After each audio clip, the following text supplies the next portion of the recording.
विद्यार्थियों, जैसे कि आप सभी की वार्षिक परीक्षाएं आगामी दिनों में प्रारंभ होने जा रही हैं। आप किसी भी कक्षा के विद्यार्थी हो सकते हैं।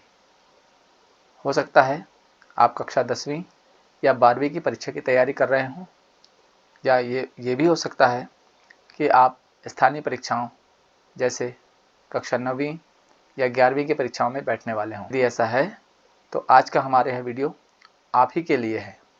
विद्यार्थियों, अभी आप सभी के मन में एक ही सवाल उठ रहा होगा या एक ही बात चल रही होगी कि हम बोर्ड परीक्षाओं की तैयारियां कैसे करें, किन किन टॉपिक्स पर ज़्यादा ध्यान दें, शिक्षकों की बात सुनें या फिर अपने अनुसार अंतिम तैयारी करें।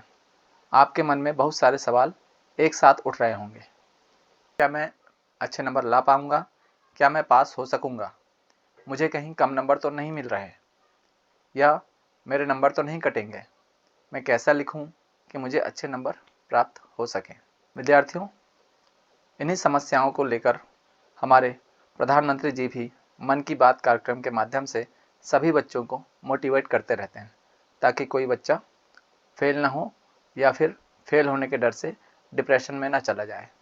विद्यार्थियों, परीक्षाओं के पूर्व हमें सभी बताते हैं कि हमें क्या पढ़ना चाहिए, कितना पढ़ना चाहिए, कैसा पढ़ना चाहिए, लेकिन परीक्षा में अच्छे अंक लाने के लिए कैसा लिखना चाहिए, क्या क्या लिखना चाहिए और कितना लिखना चाहिए, इस पर बहुत कम चर्चा होती है।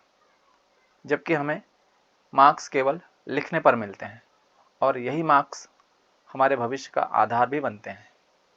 तो साथियों, शुरू करते हैं आज का हमारा यह वीडियो, जिसमें हमने कक्षा 10वीं की बोर्ड परीक्षा को आधार मानकर परीक्षा में कैसा लिखा जाए, क्या लिखा जाए और कितना लिखा जाए, इस पर कुछ बच्चों की उत्तर पुस्तिकाओं में लिखे उत्तरों को आधार मानकर विस्तृत चर्चा की है।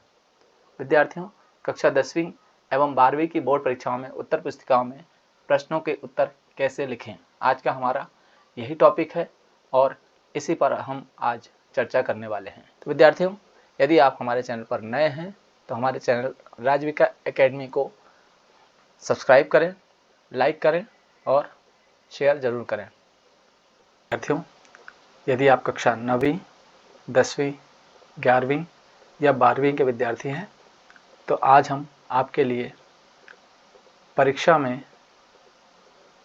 2 ऐसी एप्लीकेशंस लेकर आए हैं जिन्हें हम बहुत आसानी से लिख सकते हैं।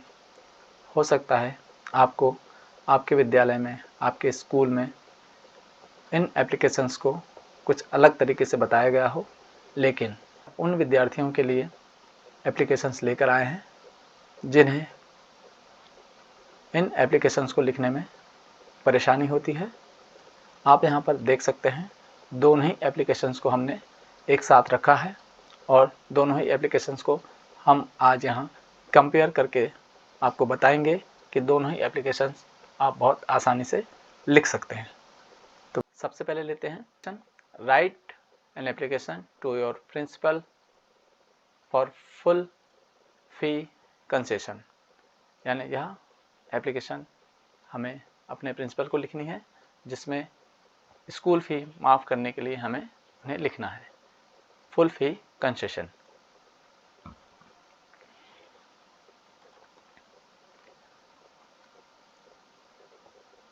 तो चलिए इसका उत्तर हम यहाँ लिखते हैं। सबसे पहले विद्यार्थियों, हमें यहाँ पर डेट लिखनी है जिस दिन हम एप्लीकेशन लिख रहे हैं। उसके बाद सीधे हमें प्रिंसिपल को संबोधित करना है, जैसे हमने यहाँ लिखा है टू द प्रिंसिपल। विद्यार्थी यहाँ पर ध्यान देंगे, टू के बाद यहाँ कॉमा लगेगा, द प्रिंसिपल के बाद यहाँ आप कॉमा लगाएं। प्रिंसिपल का पी बड़ा ज़रूर लिखें, पी कैपिटल लिखें, टू द प्रिंसिपल। इसके बाद स्कूल का नाम जहाँ पर आप पढ़ते हैं, जनरली आप यहाँ पर ध्यान देंगे, स्कूल का नाम आपको यहाँ पर एप्लीकेशन के क्वेश्चन में ही दिया रहता है, यहाँ पर हमने नहीं लिखा है।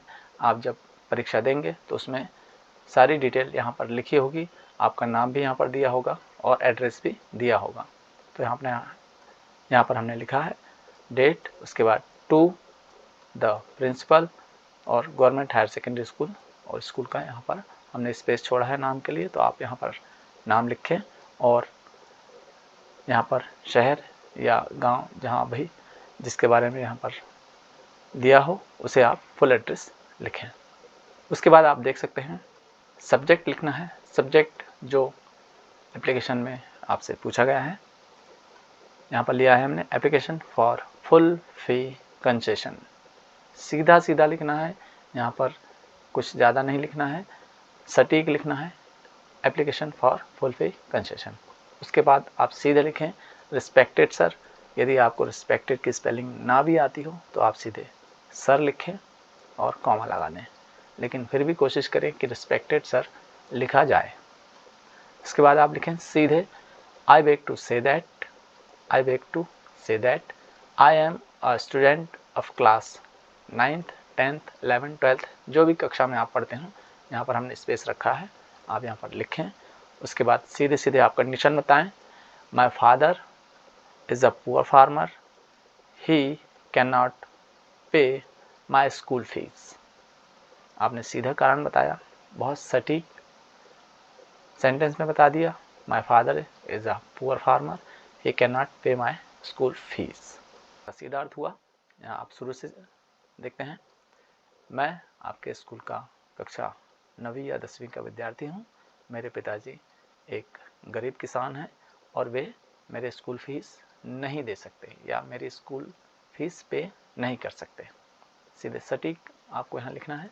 उसके बाद इसलिए I request to you kindly grant me full fee concession. सीधा सीधा आप लिख दीजिए कि कृपया आप मुझे मेरी स्कूल फीस माफ़ करने का कष्ट करें, माफ़ करने की कृपा करें। So I request to you kindly grant me full fee concession. Then thanking you, yours obediently, name और रोल नंबर जो भी हो आप यहाँ पर लिख दें।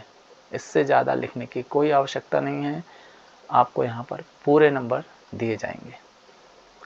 तो विद्यार्थियों चलिए अब देख लेते हैं यहाँ पर दूसरी एप्लीकेशन जिसमें क्वेश्चन लिखा है write an application to your principal issuing books from school book bank. आपको यहाँ पर स्कूल के बुक बैंक से पुस्तकें प्राप्त करने के लिए एक आवेदन पत्र या एक एप्लीकेशन लिखनी है। आप दोनों को कंपेयर करें। यहाँ पर हमने फुल फी कंसेशन के लिए लिखा है, यहाँ पर बुक्स फ्रॉम बुक बैंक के लिए लिखा है। दोनों के आंसर आप कंपेयर करें, दोनों में आपने सेम लिखा है। यहाँ पर हमने यहाँ पर डेट लिखा है, यहाँ भी डेट लिखा है। टू द प्रिंसिपल और स्कूल एड्रेस लिखा है, यहाँ पर भी टू द प्रिंसिपल और स्कूल एड्रेस लिखा है। देख सकते हैं यहाँ सब्जेक्ट, यहाँ भी सब्जेक्ट।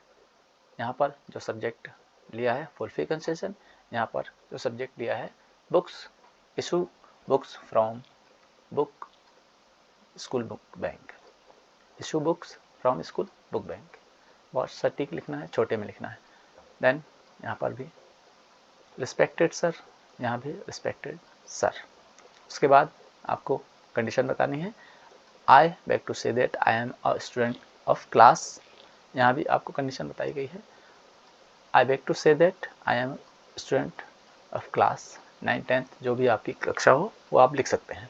उसके बाद सीधा यहाँ हमने लिखा है my father is a poor farmer, यहाँ भी लिखा है my father is a poor farmer, मेरे पिताजी एक गरीब किसान हैं।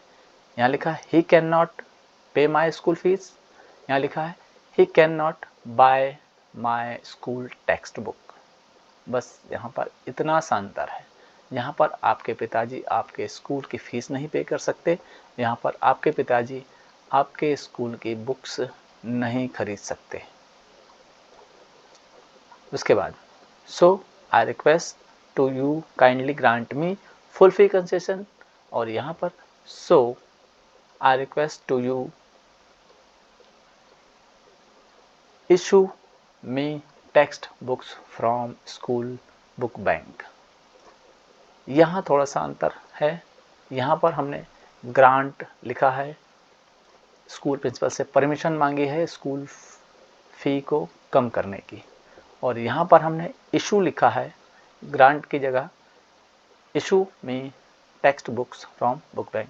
यहाँ पर हमने पुस्तकें मांगी है, न कि परमिशन। यहाँ पर स्कूल बुक बैंक से हमने पुस्तकें मांगी है। तो दोनों में थोड़ा सा अंतर है, आप समझ लीजिए। जब भी हम कोई परमिशन मांगते हैं स्कूल प्रिंसिपल से या किसी से, वहाँ पर ग्रांट शब्द का, ग्रांट वर्ड का उपयोग किया जाएगा। और जब भी कोई फिजिकली कोई वस्तु हमें लेनी है, चाहे वह टीसी हो, करेक्टर सर्टिफिकेट हो, स्कूल टेक्स्ट बुक हो, या कोई भी ऐसी वस्तु जो हमें फिजिकली स्कूल से या किसी ऑफिस से मिलने वाली हो, वहाँ हम इशू का उपयोग करेंगे। उसके बाद दोनों में ही हमने लिखा है thanking you, yours obediently, name और रोल नंबर। यहाँ भी सेम है, thanking you, yours obediently, name और रोल नंबर।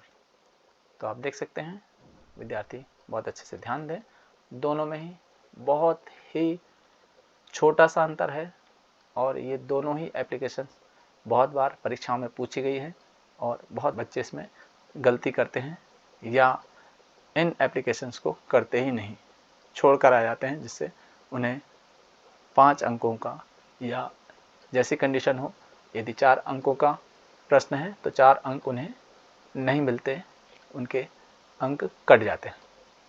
तो विद्यार्थियों, यदि आप हमारे चैनल पर नए हैं तो हमारे चैनल को सब्सक्राइब करें, ताकि इसी प्रकार की वीडियो हम आप तक आगे भी लाते रहें। आपको हमारा वीडियो कैसा लगा? यदि अच्छा लगा हो तो लाइक करें, शेयर करें और सब्सक्राइब ज़रूर कर लें। Thank you.